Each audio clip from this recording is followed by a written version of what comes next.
sweet and you know I care. Well, I think about you when you're not there. There's something, baby, I need you to see. Well, I'm going away and you don't need me. Well, you don't need me. No, you don't need me. You don't need me. Yeah, you don't need me.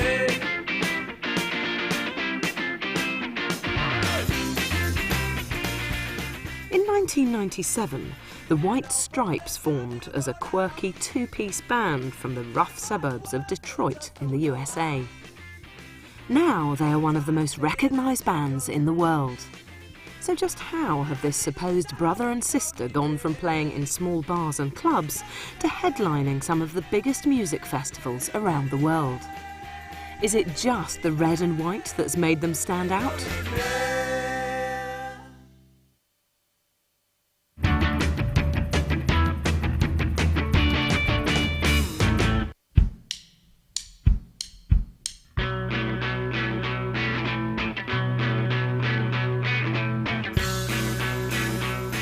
John Gillis, later to be known as Jack White, was born on the 9th of July 1975 to a musical family in southwest Detroit. He attended Caztech Music College in 1992 and afterwards landed an apprenticeship at the Muldoon Studio, an upholstery shop in Detroit. In 1994, John successfully auditioned as the drummer for Goober and the Peas. It was here that the band nicknamed him Jack. First time I came across Jack White was during the waning days of Goober and the Peas, when he was the latest in a succession of drummers that were part of that band, and he was just Jack, the new drummer in Goober and the Peas, kind of a quiet guy. And although Dan Miller, who was Goober and now works with White Stripes, at the time did make a comment about what a good musician this was.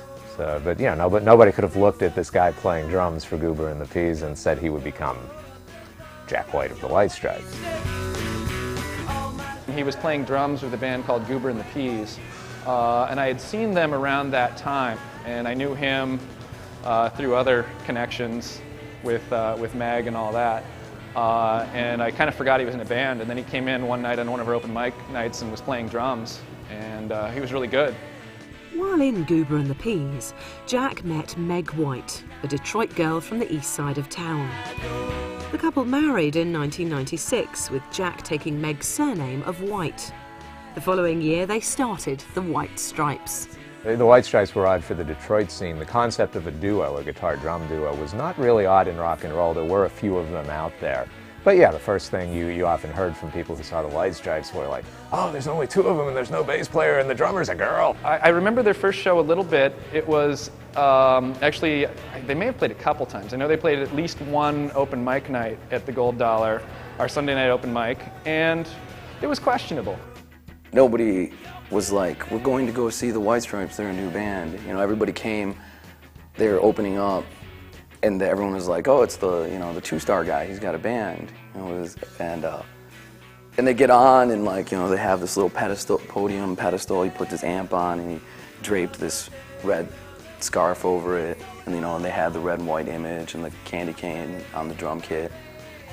I think once people figured out that this was a drummer and a guitar player, a drummer who, frankly, wasn't very good at that point, there was probably a sense that it was kind of gimmicky, maybe. Maybe it was sort of a whimsical side project for Jack, who was, clearly a gifted guitar player. And I just remember that Jack had this crazy, strawberry hair, and it was really curly, and he wore it kind of high on his head, and it was definitely interesting. It doesn't look anything like he looks today. I think the first time anybody saw the White Stripes, certainly up until their notoriety, it takes you back for a minute, and not just the duo, the concept of the duo, but it was certainly in the beginning, it was so raw and so kind of jagged, and Meg kind of chasing Jack, and Jack trying to both direct Meg and go where he wanted to go. You think she's playing basic, simple beats now? Well, they were simpler then, and there were a lot of mistakes and tempo problems, and it's amazing she's really picked it up. The White Stripes were just getting started, and so their whole trip was kind of interesting to all of us. There wasn't anybody, well, there was Bantam Rooster. There were bands that were doing two-piece stuff and R&B based two-piece stuff, but the White Stripes sort of had this delicate quality. It started out as, yeah, we're just going to do this for fun, this will be interesting. And then it started picking up, and he was still doing the other projects, and then it picked up even more, I think, beyond his or anyone's conception. At the point where everybody was kind of, you know, being like, oh, this band's cool, and more people were coming. I remember there being a show where there were like 50 people at the Gold Dollar watching the White Stripes when they were starting to, you know, they weren't like the first of 3 bands, they were the second of 3 bands. And you know, them playing a show and her, you know, up really badly. And, you know, Jack getting on the mic is like, can anybody in the crowd play drums? I think I need a new drummer.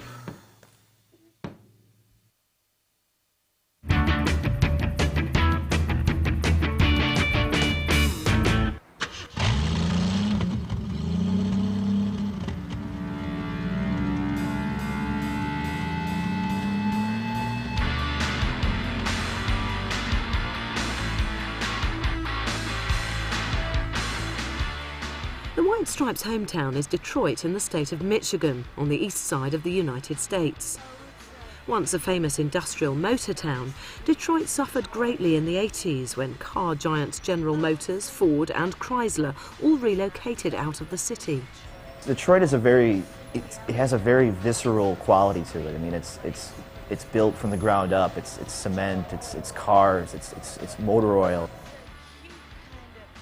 They like to suggest that the reason all this rough and tumble music comes out of this city is because it's such a mess. But the truth is, most of the influences that inform the kind of music we make around here come from elsewhere. Detroit is unique in a sense that it's a city that never recovered from the riots. So you've got a lot of low-cost housing. You grow up in Detroit completely cynical of big business because everybody you know works for the same big businesses and gets screwed and gets laid off. And you're surrounded by total poverty that was created by big business, you know, as like a concerted plan. And yeah, you totally grow up cynical of it all. Also, you're constantly the underdog. You know, everybody in Detroit is happy to be the underdog because that's what you are. And there's a romance to that. People fight for, you know, their particular line of work, whatever it is. They take pride in what they're doing, and it's this you know, honest approach to life. The way Detroit affects the music that's written, I think, has a lot to do with the weather. The weather here sucks. The sky's always gray. People are agitated. I think that that's a great environment for good rock and roll. In Detroit, we already had a really solid foundation, literally going back about 40 years, with everything from the Pleasure Seekers and the Unrelated Segments to the Rationals and Bob Seger. Everyone's aware of Motown, everyone's, you know, is aware of John Lee Hooker and a lot of the great blues, a lot of great jazz. It's the classic northern industrial city where you had this just melting pot of people who came here to work, in this case the car industry. Inevitably they were going to want to be entertained, and inevitably the people who entertained them were going to draw on each other. So that's why at the same time right now in the 21st century we get a Kid Rock and an Eminem and a White Stripes.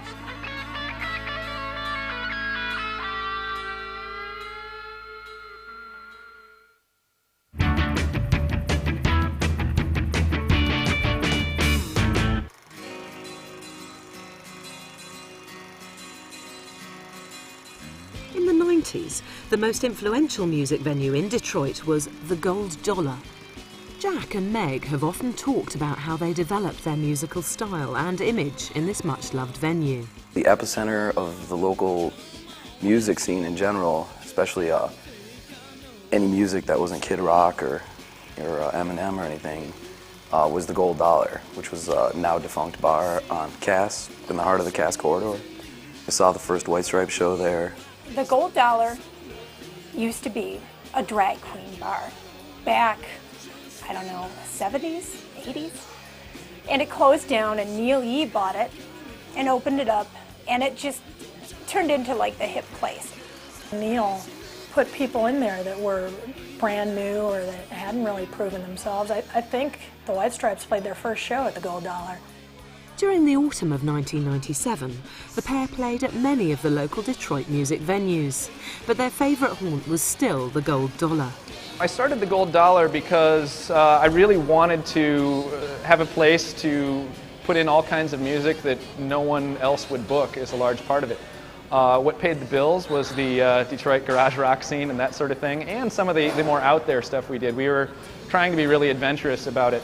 The Gold Dollar was dark and dingy. It was kind of your classic, grimy rock club. It was very Detroit, but it definitely became the mecca. The attitude that I had with it is this isn't a bar, this is a music venue. We were only open when we had shows. We were open Thursday, Friday, Saturday.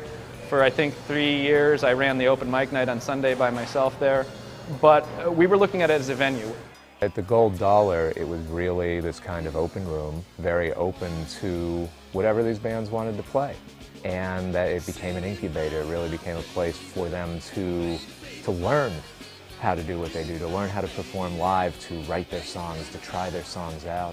A lot of local bands could easily slide in because you didn't charge that much at the door. And for some reason, sometimes you've got this magical thing going on where the building has a great sound and you don't have to screw with it.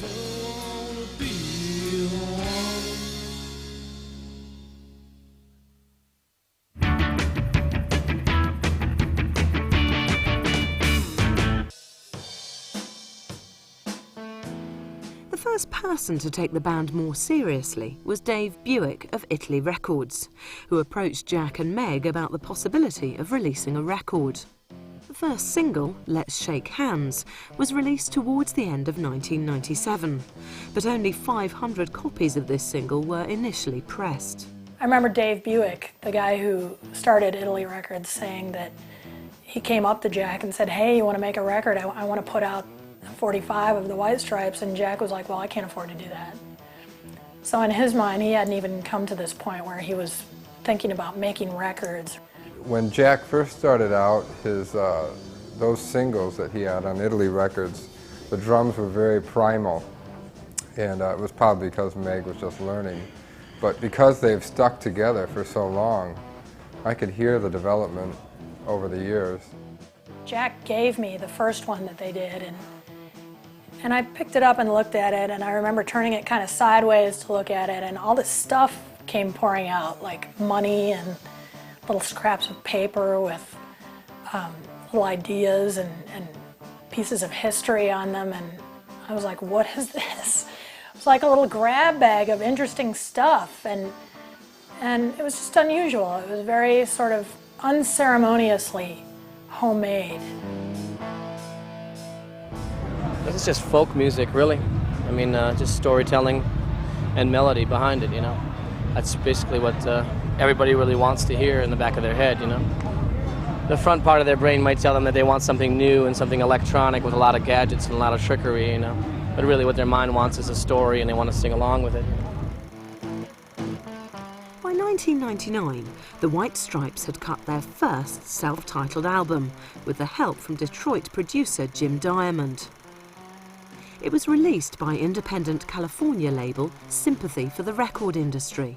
When I first saw Jack and Meg playing together, it was, it was kind of funny because Meg had just started playing the drums, and they were just they're about 10 years younger than I am, so they were just beating out. I think Jack is 10 years younger than I am, 9 or 10 years younger. So they were just beating out some real simple chords on the guitar and drums, and he was shrieking, and I thought it was kind of funny. He was cute. The first White Stripes record probably was, I don't know, we probably did that in, a week, 7 days, 5 days. But it was split up, so we'd come in and do all the tracks and then come back and do the mixing. So it didn't take long at all. Jim Diamond, sort of now legendary Detroit producer, lent his hand to it, but certainly no polish whatsoever. And I think a lot of the diehard fans will tell you that's, at least sentimentally, that's still the one that grabs them. Sure, but in typical sympathy for the record industry fashion, I went out and bought it, rather than waiting for that company to try to send it to me. The one thing about the White Stripes very early on was, it's not that they were anti-success, but Jack in particular was so much about doing it on his own terms. I mean, as far as Jack getting the sound that he wants, he had some ideas. He was very, self-conscious, I think, because we had to run everything. I remember we ran all the vocals through a guitar amp because he said, I don't want it to sound like it's in a studio. I said, but you're in a studio, so then you should do a live recording. So no, it was pretty easy. We had a good time together. That first record came out, it was like, one of the first exciting Detroit bands to have a record out. There were a lot of rocker bands putting records out, but that was the first one that was kind of like truly quirky. At that very exciting time. I think their other albums have all been very accomplished, but that was the one that sounded, because it was the first one, it sounded the freshest and the most original and the rawest. And so I felt like they did a great job and was very excited.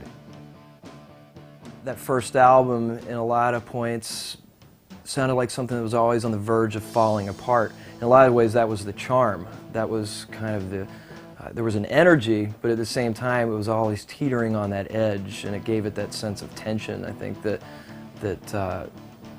good rock and roll has. As far as a favorite memory recording, there's this one song on the first record where Jack rings his school bell over and over, and I really liked recording a bell. That was one of my favorite memories.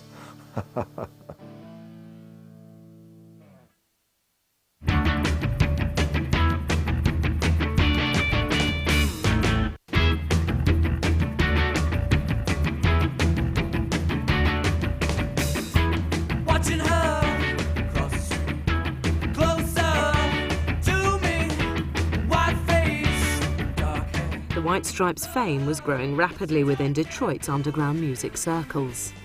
Although Jack has always taken control of the band's performances, Meg's powerful role within the duo has been less understood. Meg is shy, just like anyone would be if they were put on the spot. But I remember her, she was always the one closing the bar out at night. She was one of the last ones left every night. Out of the whole gamut of a lot of Detroit rockers, he was the one who wasn't like, just at the bar on the weekend getting wasted or any of that. He always struck me as being very serious about being in a band, and he was one of the few people who was seemed businesslike about it. Friends of the White Stripes will tell you that Meg is a very quiet person, probably even sort of shy, but that when she does talk, Jack definitely listens. Things that haven't changed. He's always been considerate, especially to bands that he invites to play with. And he's smart as hell. He knows what he's doing. He's very confident, and it shows. As the band's reputation grew, it was ironic that bass players from across Detroit started offering their services. There used to be talk about people would write or say, hey man, you guys need a bass player, I'll try out. People would joke, people would do that seriously. Well, hey man, where's the bass player? Well, as the sound man, I wouldn't say they needed a bass, but I did cheat with them a little bit because I'd say on the new records and the way they play now, this guitar sound is a lot thicker. He had one amp and it was really thin sounding, and I would always actually EQ it quite a bit and do some other things to make it fuller sounding. Because you need a fuller sound. You don't necessarily need the bass, but you do need a fuller sound.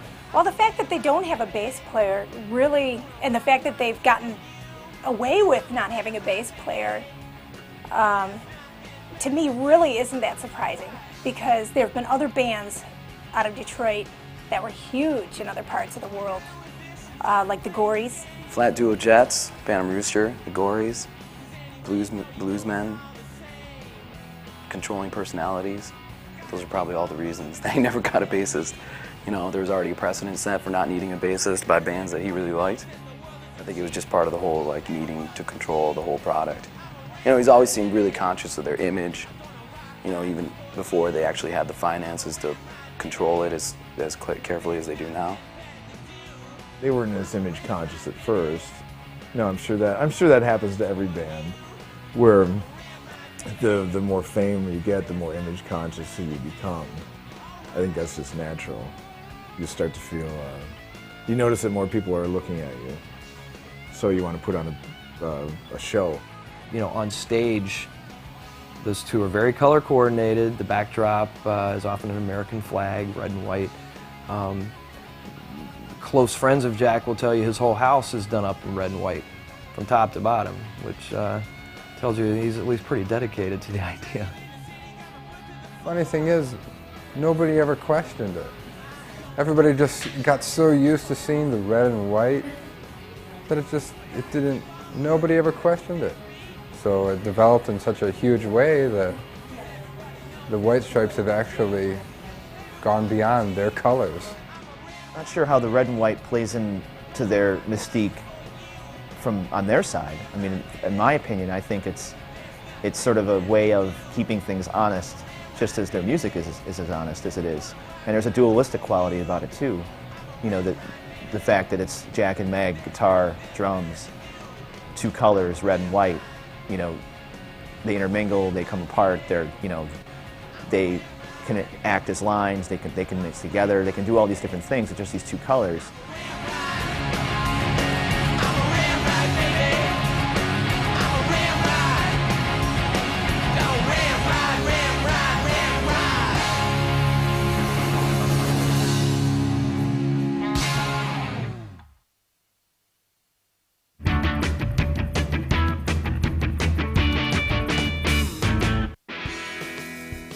During this phase of the White Stripes, Jack was surprisingly also playing in the country band Two Star Tabernacle, as well as in rock combo The Go. I first came across Jack playing in, there's another band, Two Star Tabernacle. And I saw him play live and I said, who's the guy with the split ends hairdo? Which was a band who kind of fit into the garage scene in that they were a rock band with, you know, specific reference points. But they were definitely not part of the garage scene. And he was the guy who stood out in the band. He had a shock of curly blonde hair on the top of his hair. Two Star Tabernacle were this kind of country-esque in the broad range of country in a city that's always had a country market but never really seemed to produce that kind of talent. So that was really kind of a groundbreaking, very original type of band. When he was in Two Star Tabernacle, he's like, hey, this is Dan's band, I'm just playing guitar, I'm just doing this. When he played with The Go, it was kind of the same thing. Yeah, we set up and that's exactly what comes out. We don't sit down and say, oh, we're going to write this song and you know. And it should be like this or it should be like that. I mean, it's just, you know. So it immediately comes out. The Go signed an exclusive contract to the famous trend-setting indie label Sub Pop. John Krautner is the guitarist from the band and has fond memories of those days.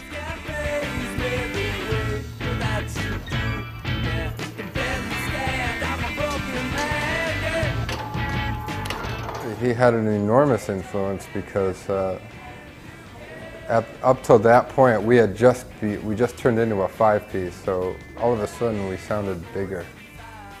We wrote the songs on the first record to have big guitar solos in them, and he was perfect for the job because, of course, we all know he's a fantastic guitar player.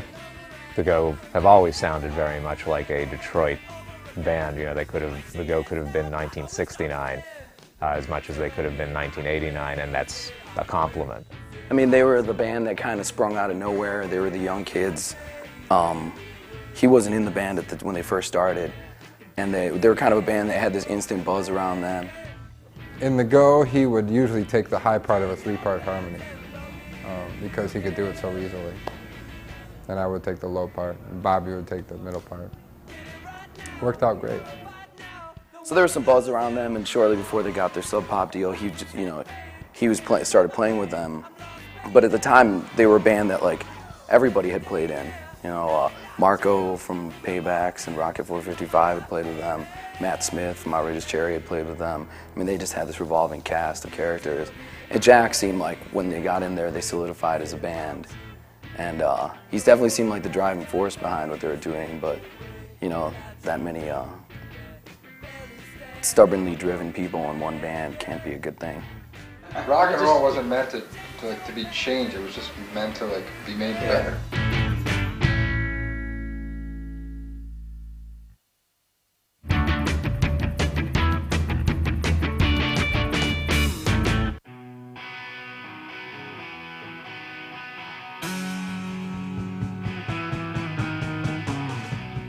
In March of 2000, Jack and Meg divorced, but after only a brief musical separation, they recorded their second album, Distilge.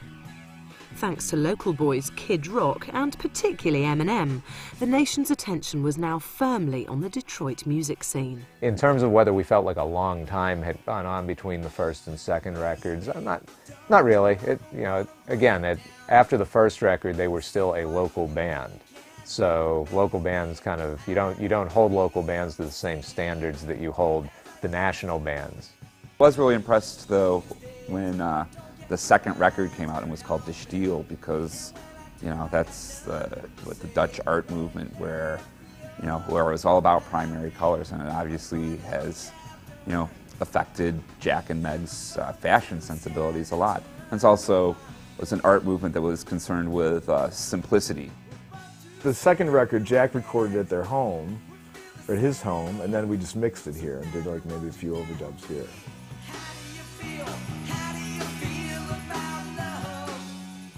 We just write songs like the way we've always written songs, and there was never any premeditation about it, If we went in and said we're going to make a soul record or we're going to make a country record, it'd probably be a failure in many ways, It would just let the songs come out the way they come out naturally, one by one.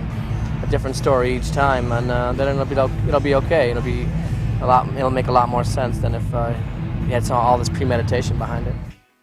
It was an album that could grab you on the first listen, and I think one of my favorite quotes from Jack was he said, "We were pretty angry on the first album, but that's gone. I think we've gone from anger to bitterness."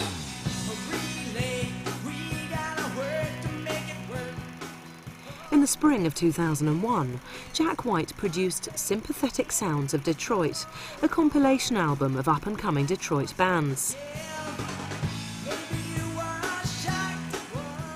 The Paybacks performed the first song on the album.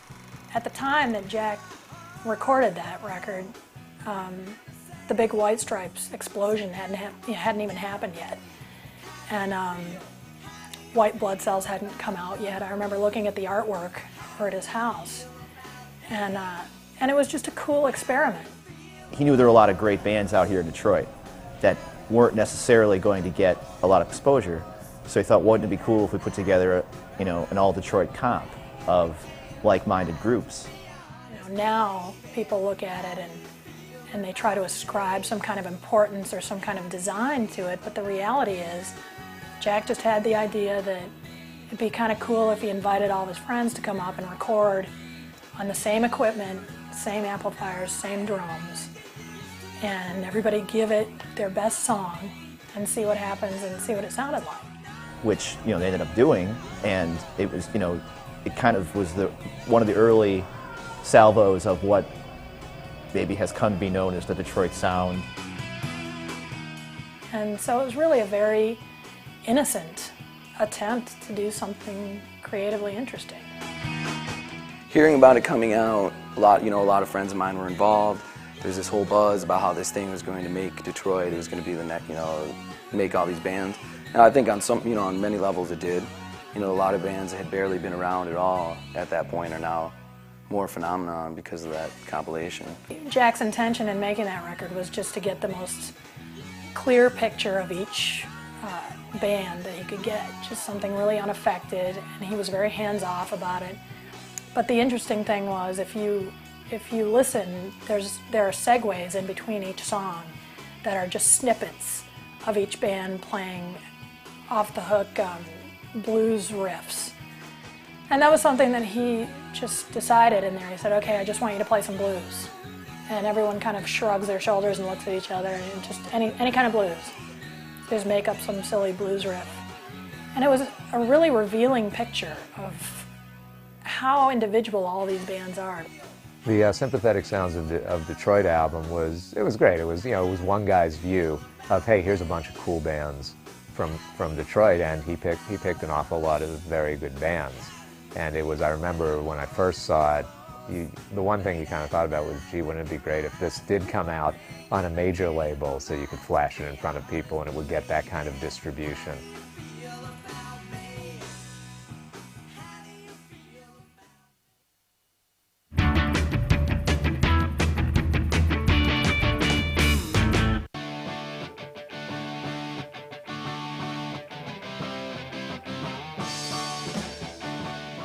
After the Distilled album, the White Stripes became one of the most popular musical attractions on the Detroit circuit.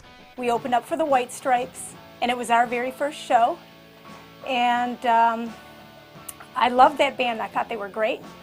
And the first thing I said to Jack White, I complimented him on his red pants. I remember, you know, from the first time they played there and Meg just kind of looking confused. She always has that kind of look kind of going on, but not really. But she was really looking confused at the beginning. With first setting up the drums, you know, obviously it's Jack setting everything up, who knows where everything goes. And it was clear at the beginning that he was directing every move on it. And it was interesting seeing her actually learn and pick that up. While playing a gig at the Magic Stick for a small audience, back when, you know, nobody knew who they were, he stormed off the stage because the light wasn't properly, it wasn't the way he wanted it. You can connect that to something that happened this year at a huge rock festival in California at Coachella when, in front of about 40,000 people, he threw something of a mini tantrum on stage because the mix wasn't perfect on stage. So I, you know, Jack's definitely a guy who cares about how the music's coming off. He has a microphone in front of the drum kit that has some sort of processing with an old school head on the mic, and then he has another regular microphone facing the crowd, and he would leap back and forth between these two mics while like slashing away at his guitar, just playing these sort of primal, you know, garage punk blues riffs, while, you know, kind of yowling in his voice, which has been, you know, described to be half Robert Plant, half Howlin' Wolf. I don't know, you know, all these different comparisons. It was a mix of like Robert Smith and Ethel Merman or something. You know, he would screech, and he was doing stuff that I think most people would be totally scared to do. You know, like you know, crazy falsettos and vibrato, like at the end of Let's Shake Hands. And, you know, holding it all down, Sand's bass player is Meg. You know, with just sort of, you know, she's pounding on the drums in a way, and it's not technically efficient, but she's keeping the rhythm, and she's watching Jack with this rapt attention, and just as he is, you know, looking at her often more than he's looking at the crowd. It was clear that Jack and Meg were very tuned into each other, but in the beginning, she used to operate very much off of cues that he would give her, and you could see he would make little counts. He would do little gestures that were counting gestures, and I remember picking up on that right away and thinking how amazing that was. So they have their own individual kind of communication that you definitely see in concert, and you certainly feel in the music. You do feel her responding to him. And really in the last couple of years, you've also started, I think, to hear Jack respond to things that Meg does. I think Meg has developed a confidence to play something, you know, that just comes into her head, and then Jack will gleefully respond to that. The intuition with the two of them and the kind of natural exchange has become so much more natural, and it's loose, but it's tight at the same time, you know, which is always, when a band can pull that off, that's it. That's sort of what it's all about in rock and roll. I was watching him from the stage, and the crowd was singing along with the words. And I was just in awe. I was amazed because I was like, wow, they've really they're really hypnotizing this town with their music, and it's working. It sounds great. And after the show, I talked to him, he was just as amazed as I was. He goes, I can't believe they were singing the song, you know? And we were all really happy, so it was sort of like good for all of us when that happened, because it was just like, someone is finally getting through to everybody.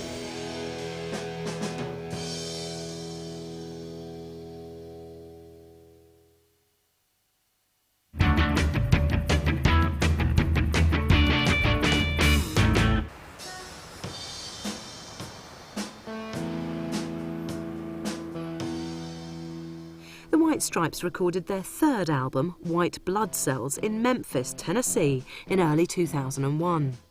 Although they decided to record the album away from home, when it came to the release party, there was only one place to go, the Gold Dollar in Detroit City. It was a 3-night release for White Blood Cells, and we did the first night of it, and seeing the place that filled up, and I mean, they did a 2-night once also, 2 nights in a row with Gold Dollar. That was sold out, and then yeah, that record release was just amazing. White Blood Cells was actually recorded in Memphis in a big studio on a 24-track board. Probably didn't use nearly all of those tracks because I think that the mandate from Jack to the album's engineer was, we still want this to sound like it was recorded in a bedroom. The White Blood Cells album, I would say, was probably the most commercial of the first 3, and brought them to the mass appeal that they have now. I think they would have stayed very much underground if they'd kept the sound of the original 2 albums, but they started to have a more commercial sound, but again, which was so important, keeping that energy and that kind of White Stripes sound, which to me is totally unique. The White Blood Cells album, of course, came along with the setup. You know, the Rolling Stone, you know, one of the 10 bands to watch this year. And that created a whole different aura around that album. People, I think, certainly, and it's especially outside of Detroit, were just discovering the White Stripes, so they just began listening to it a little closer.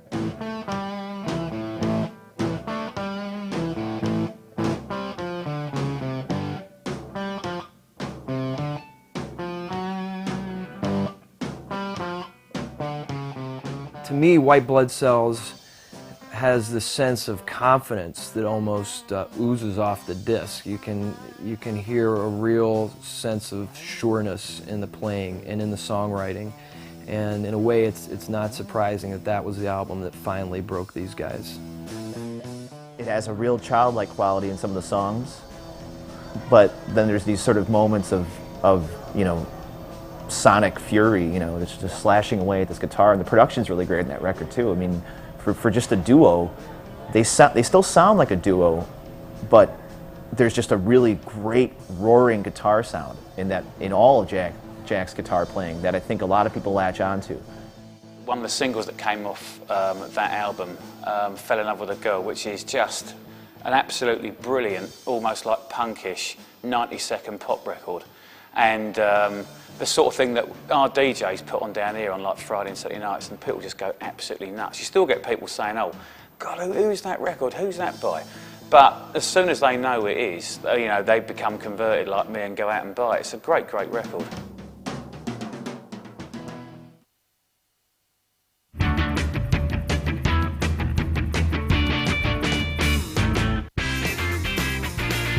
You're so sweet and you know I care. Well, I think about you when you're not there. There's something, baby, I need you to see. Well, I'm going away and you don't need me. In the summer of 2001, Great Britain caught White Stripes fever.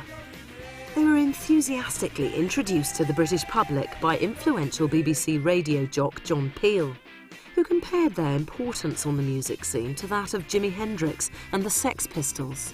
It's hard to know what to do with a compliment like that. Your first reaction is, of course, no, it's wrong. You know, they're wrong, and we're being labeled improperly with so much, you know, hyperbole, you know. But what can you do? It's like if your dad pats you on the back and says, hey, you're doing a good job, son. It might be a different story than when, you know, 100,000 people are patting you on the back or something, or whatever it is. How many people read those things, I don't know.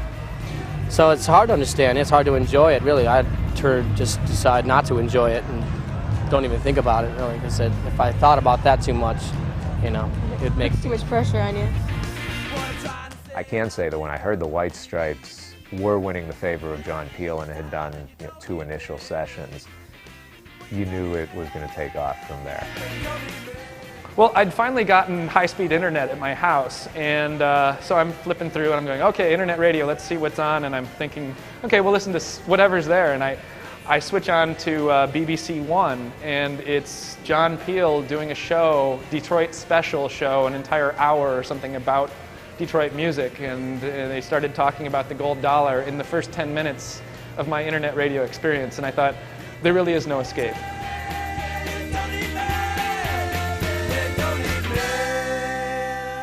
Their first UK gig was at the 100 Club on London's famous Oxford Street. The first time I came across the White Stripes was when Metropolis Music called me and asked me to put a date into the diary for them. And to be honest with you, even though I like to think that I've got my nose to the ground, I'd never heard of them. I'd never heard of them.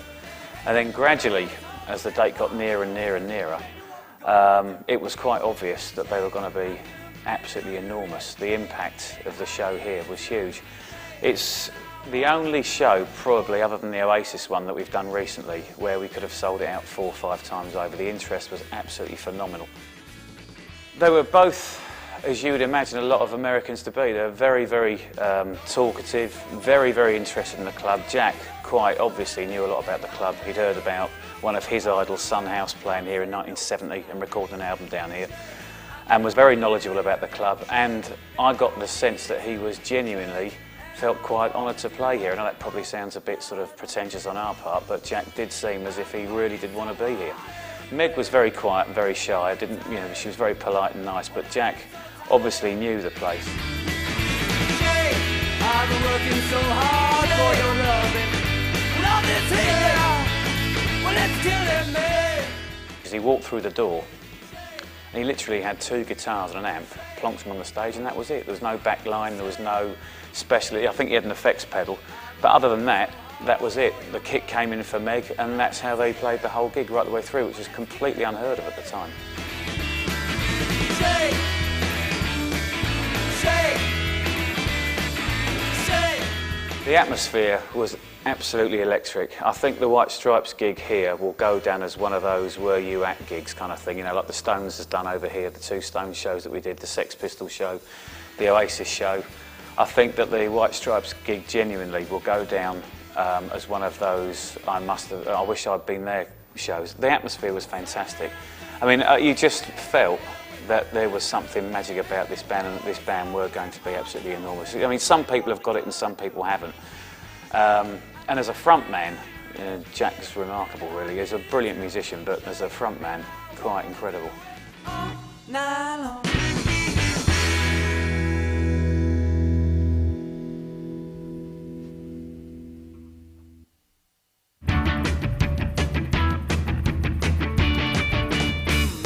We're brother and sister. We grew up together, and that was only relationship we had besides that before the band. So Meg had never played before. When we started playing together, it was just sort of a lark. It just seemed to work out well. It was real childish and very primitive. So we just kind of continued working on it and see if anything good would come out of it, any good songs, and try to make some 7-inch records together and see. You know, that was just really the most exciting part.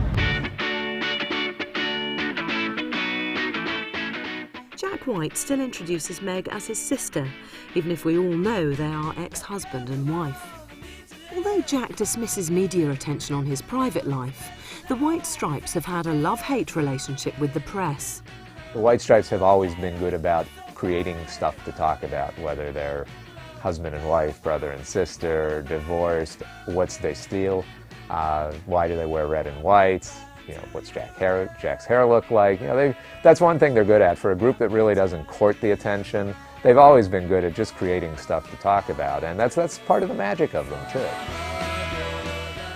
When the Detroit Free Press revealed publicly the story of Meg and Jack's real relationship, which was the fact that they were indeed divorcees and not brother and sister, I don't think Jack was real happy about it. He got up on stage that night, and the theme of that show was essentially the Detroit Free Press sucks.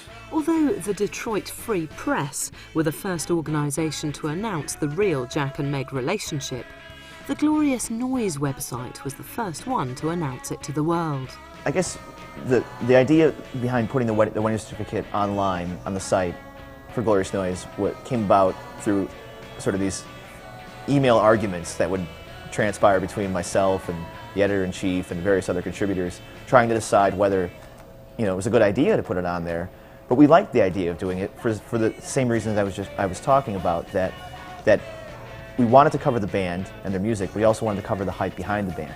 And the fact that their wedding certificate was readily available, in the Coleman Young building in Detroit for $15 or so, we could simply go down and get it. We figured, why not put it on the site?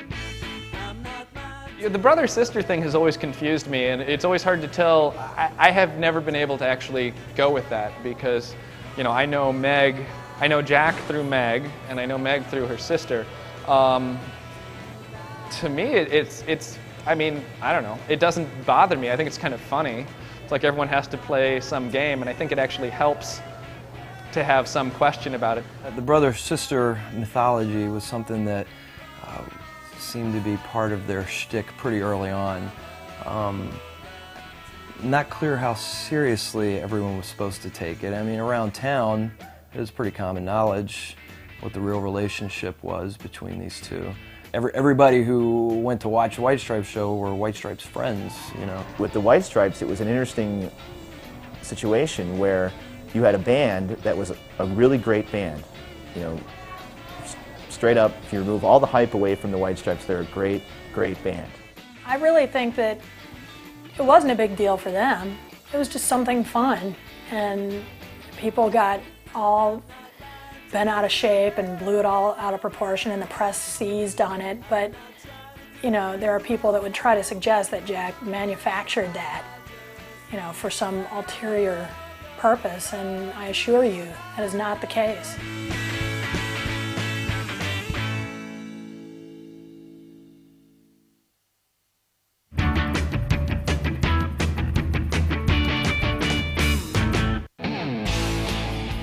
Towards the end of 2001, Jack and Meg received a call from V2 Records. The White Stripes agreed to an unusually generous contract that let them retain controlling rights to their past and future work. V2 re-released White Blood Cells and, bolstered by a well-timed marketing campaign, sold nearly 1 million copies worldwide. They managed to grab a really nice record deal, very unusual kind of contract that gave Jack a control that most artists in that position don't get.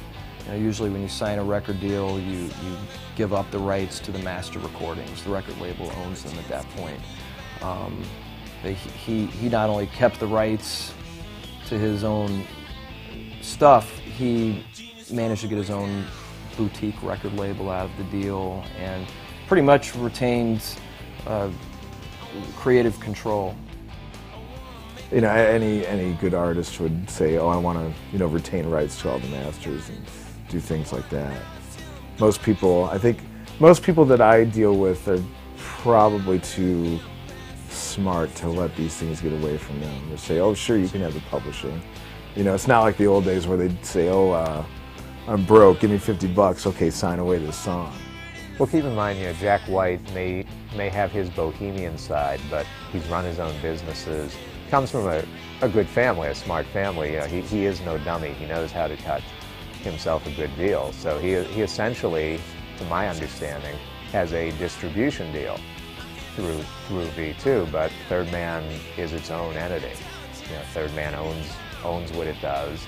The direct creator has creative control over what it does, and gives it to this larger label to take advantage of its distribution.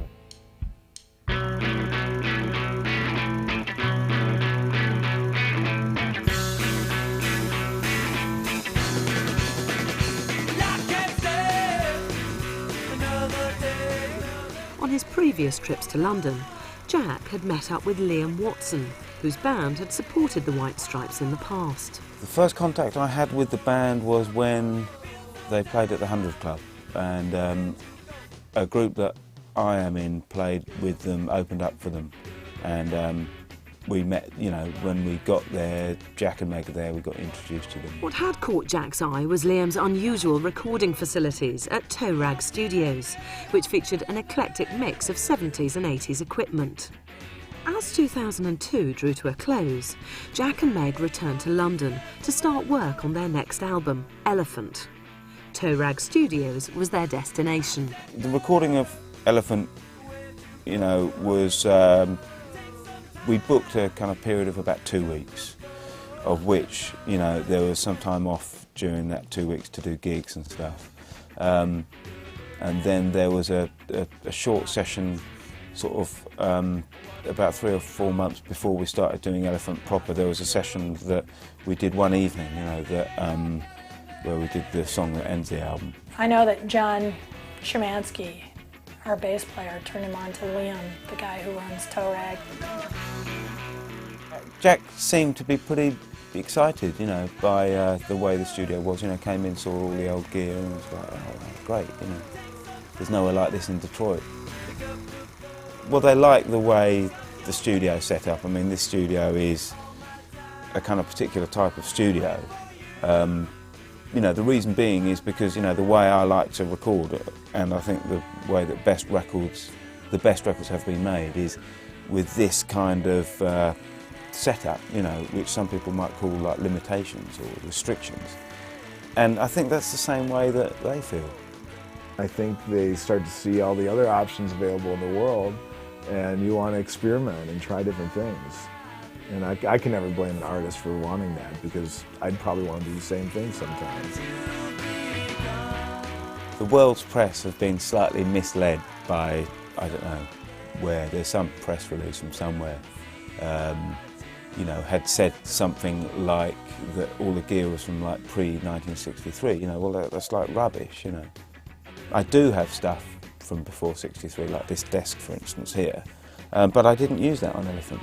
You know, I used this desk here, which is, it's a bit of a custom job now, this desk, because I've kind of like put various different things, but you know, originally this desk was from like 1981 or something, which isn't particularly 1963, you know. I think they went to England and to Toe Rag just out of pure adventure, you know, and Jack loved the room. He loved all the vintage gear. He loved the limited number of tracks and the challenge that presents, and it was just the kind of room that totally appealed to his aesthetic. And we'd kind of been settled in for a couple of days, and then we were doing Ball and Biscuit, and you know, Jack's kind of interested in you know, things I'm doing on the desk, and I'm sort of showing him various things, and because that's got that quite sort of heavy kind of drum beat on it. So I was, you know, when they were kind of running through it and I was in here, you know, I was kind of playing around with compressors on the desk and kind of making it sound stupid, you know. And that was good fun, because then of course they come in and I play it to them like really loud and sounding a bit pretty heavy, and oh wow, you know, and they loved that. So that was kind of good fun, you know. Elephant is the album that finds the White Stripes dabbling in a few different musical areas. You've got vocal harmonies, you've got the sound of a bass, you've got a guest singer. You know, I got a call from you know, Jack saying, you know, we'd like to come in the studio tonight, you know, would that be possible? And, you know, just luckily enough I wasn't busy, so I said, yeah, sure, you know. And that was good fun, because they came down and Holly was with them, and Bruce, you know, who's a good friend of us all, he's in my group as well. And so it was kind of, you know, a bit of fun really. I think Jack had written that song, you know, earlier on in the day, and then wanted to come in just to try out the studio really. So I put them in there and sat them in a circle next to each other, and then that, you know, then kind of rolled, you know, got the sound up, and yeah, it was good fun. And that was it. Then Jack added a piano and a bit of percussion or whatever, and then we mixed it in about 10 minutes, and the whole thing was done in about 2 hours or something. I thought Elephant was a masterpiece from the very beginning of Seven Nation Army. That first, you know, the bass tone on his guitar, and I just said, yeah, you could tell this was for keeps. And not that the other albums weren't approached seriously, but I think they certainly went into the studio, if not feeling pressured, then knowing that this was an album that was going to be not just looked at and scrutinized by the press, but would probably be bought by an audience that had just heard about the White Stripes. They were quite interested in the tape editing that I was doing on the record, you know, with the razor blade and the pencil, and so Meg was quite interested having a look, you know, and I said, hey, you can do one if you want, you know, so I got her to edit one of the songs, you know, and she liked that, you know, that was good. So I showed her how to do it, said, no, you can do it, you know. She did a good job, you know. I think there's a future for Meg in editing, you know, if she decides to give up the drumming, you know. The album hit the stores in April 2003 to fantastic reviews and massive sales. Although the White Stripes had a record deal with a large record company, Jack White stayed very much in control of Elephant. His last record, he didn't send out any CD promos. He sent out only vinyl promos because, as quoted in Interview magazine, he said that he doesn't want any critics reviewing the record who don't own record players. That's the ballsiest thing I've ever heard anybody do. I first got the Elephant album on the 2 promotional vinyl discs that, you know, just cracked up when it came, because it's like, oh my God, what are we doing here? You know, I had to take everything off my turntable. It was piled up on top of it, because I long ago really stopped using it actively.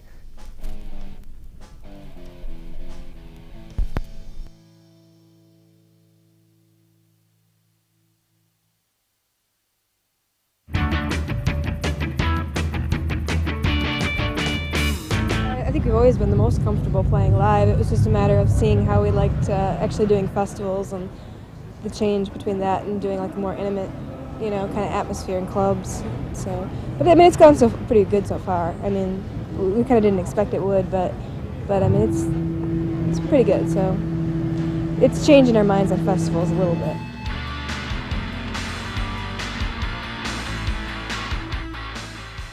The White Stripes have always stayed true to their hometown and their friends. On their last tour, Jack asked his old band, The Go, to be his support act. This past tour with the White Stripes, we did 6 shows. They were very regimented. Everything was timed perfectly. Jack's whole crew was like dressed to the nines, and we walked in and we're used to like dropping our equipment in some small crap hole club and, you know, going to find a pizza, but, you know, they had a catering, you know, unit all laid out.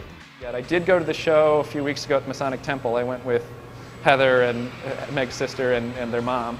That was fun. But it was really neat seeing him at a big venue with, you know, 14-year-old girls screaming for Jack White.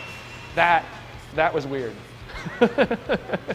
It was funny when they opened the doors. I thought back, I'm like, okay, there was that one, the first night I saw them with just the sound guy. Now I have to watch myself so I'm not trampled by these 14-year-old girls running to get to the front of the stage. I was amazed. It was pretty incredible.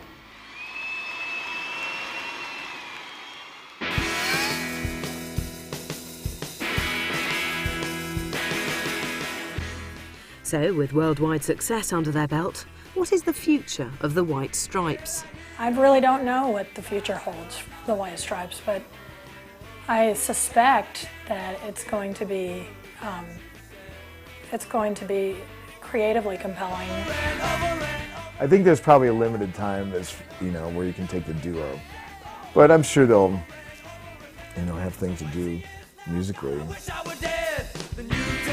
I can definitely see Jack taking on other projects.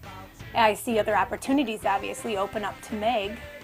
But I think that regardless of the fame and everything, as long as they maintain a good working relationship, and it's obvious that they have made it work, that there's no reason for them to stop.